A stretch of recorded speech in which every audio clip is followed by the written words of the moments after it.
It's again 2024 Wednesday, first Wednesday of Wednesday Bible study. Um, we are keep on studying Acts chapter 27, third time, from verses 27 through 44. How Poland, including Poland, 276 people were saved from the hurricane and the shipwreck. On the 14th day, we were still being driven across the Adriatic Sea, the southern south of Italy, when about midnight, the sailors sensed they were approaching land. There was already, Paul said, verse 26, nevertheless, we must run aground on some island, he said. We took soundings and found that the water was 120 feet deep. And a short time later, they took soundings again and found it was 90 feet deep. So it's approaching to the island. So the depth of the sea is getting short. Is coming to the island. And fearing that we would be dashed against the rocks. Yeah. Certainly in the sea, if they dashed against the rocks, the ship will be wrecked. So they dropped 4 anchors from the stern. Stern is the rear part of the sea, the ship, and prayed for daylight, because in the night they cannot sense the where the ship should go. In an attempt to escape from the sea, the sailors let the lifeboat down into the sea, pretending they were going to lower some anchors from the wow. So sailors were employed by the owner of the ship, so they are the most skillful people in the ship about sailing, but they want to save only their lives, and so they get the lifeboats and try to down in the bow, the head part of the ship, and then they try to run away. Then Paul sensed it. Paul realized they are running away. So Paul said to the centurion and the soldiers, unless these men stay with the ship, you cannot be saved. So Paul realized the sailors are, if sailors run away, rest of the people are in dangerous. So the soldiers cut the ropes that held the lifeboat and let it fall away. So they tried to, all of them are saved, or all of them are died, something like that. Just before dawn, Paul urged them all to eat. For the last 14 days, he said, you have been in constant suspense and have gone without food. You haven't eaten anything because of the massive stress. They even could not eat, even though they had some food. Now I urge you to take some food. You need it to survive. Not one of you will lose a single hair from his head.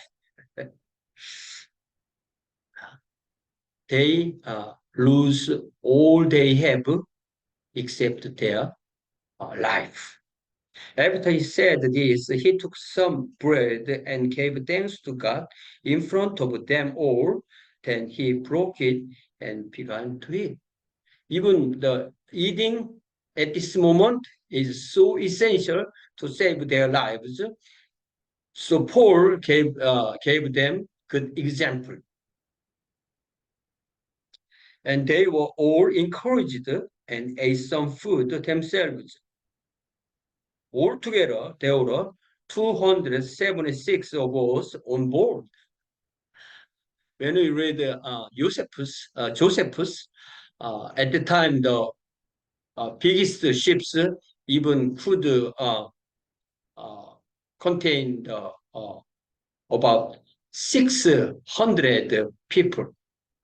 So these 260 people plus their cargo, the wheat and grains. So this is a pretty much a big ship. Even comparing nowadays, this is not a small ship. When they had eaten as much as they wanted, they lightened the ship by throwing the grain into the sea. The ship's main purpose is uh, carrying the grain from Egypt to Italy, but they all threw it away now because the ship must be light. When daylight came, they did not recognize the land.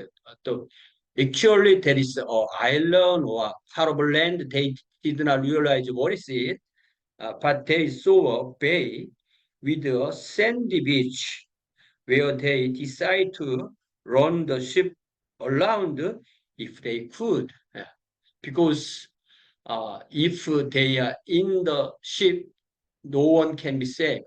So they wanted to land to the, they wanted to bring the ship into the land.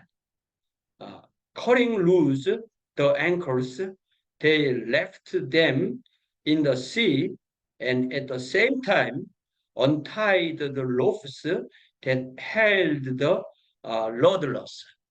So then they hoisted the foresail to the wind and made for the beach. So three things. First, they cut off the anchors, and the same time untied the rope and then held the rudderless. So rudderless is uh,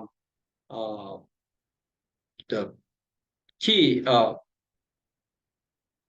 for the direction of the ship, and then they hoisted the foresail, so for the wind, and they tried to sail to the land.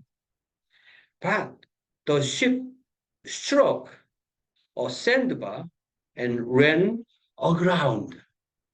The especially uh, the bow of the ship is stuck in a sandbar, and the ship aground. And the bow stuck fast and would not move.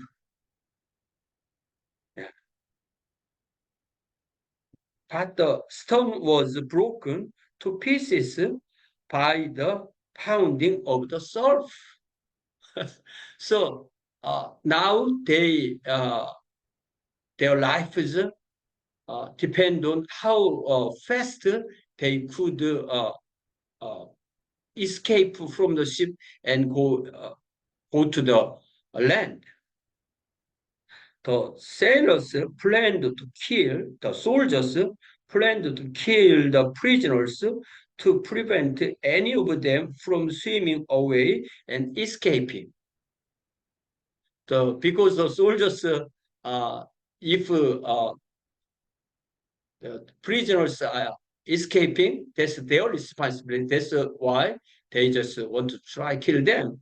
But the centurion, Julius, his name is Julius. Centurion, his name is verse 1. His name is Julius. Centurion Julius wanted to spare Paul's life and kept them from carrying out their plan. He ordered those who could swim to jump overboard first and get to land. This time, the Centurion Julius is the leader. The rest were to get there on planks or on pieces of the ship. In this way, everyone, 276 people reached land in safety. What Paul told them in verse 25, so keep up your courage, men, for I have faith in God that it will happen just as he told me. Nobody will lose his life. So today's passage has some part. First, three parts. They found that they are near to the land or island, so they lowered the anchors. Verse 27, 28, 29, but the sailors tried to run away. Verse 30, 31, 32, and Paul sensed it, and Paul saved the sailors and rest of the people there. And verse 33, 34, 35, 36, Paul ate the food and give them the good direction and good examples and encouraged them. And all of them are 276. And after that, they lowered make light the ship, throwing away their cargoes, and they tried to sail into the bay, and they is technically in verse 40, they cut the anchors and they loosened the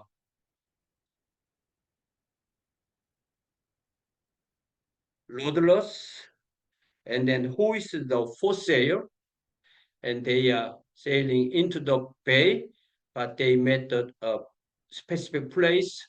The two currents is meet together, and right there, the ship was wrecked. The bow was stuck in the sandbar, and the stern is was breaking by the surf. Right there, the soldiers wanted to kill the prisoners, but Julius, the centurion, saved all of them, and the 276 men swam or used some planks or some pieces of the ship, and all of them are safely reached the land. So today's passage, God saved Paul and rest of the people, but Paul gave us good example how we are, how we, the children of God, the people of His kingdom, and priests of His kingdom should become the salt and light. When we look at Matthew chapter 5, Jesus identified us as a light of the world. Verse 13, you are the salt of the earth, but if the salt loses its saltiness, how can it be made safety again, salty again? It is no longer good for anything except to be thrown out and trampled by men. You are the light of the world. A city on a hill cannot be hidden. Uh, Neither do people light a lamp or put it under the bowl. Instead, they put it on its stand, and it gives light to everyone in the house. In the same way, let your light shine before men, that they may see your good deeds and praise your Father in heaven. So, for our good deeds is displayed in four different ways: salt in the world, and light in the world, and town on the hill cannot be hidden, and light on the stand. So all this is our good deeds. We are good. We should be good person in the church, but not only in the church, in the world.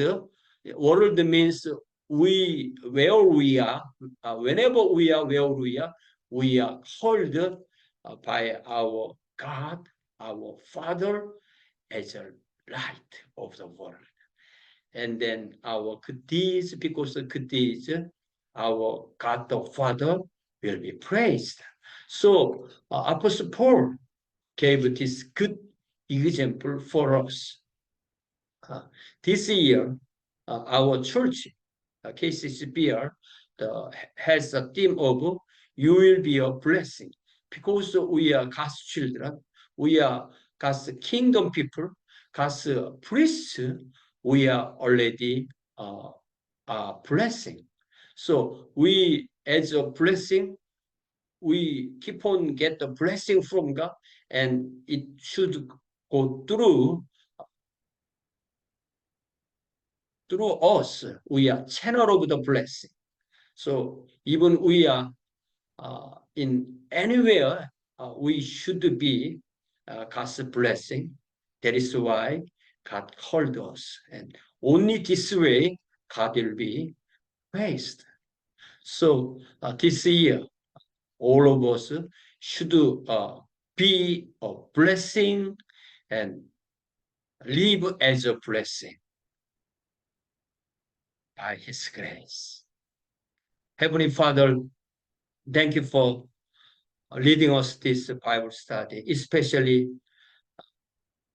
Acts chapter 27, how God uses Paul as a light of the world, salt of the world, and the town on the top of a hill, or lamp on the stand.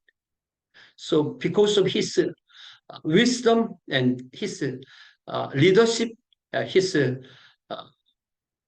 good example, and his encouragement, 276 people were saved from the hurricane.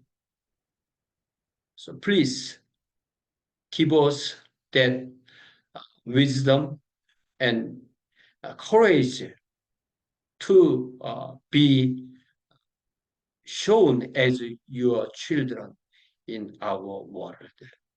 That's why you are called and you give us the blessing. So we'll be the channel of blessing in our world during this year. We pray in Jesus' name, amen. Amen. Thank you. Coming Sunday, January 14th, we meet together and worship together. Thank you.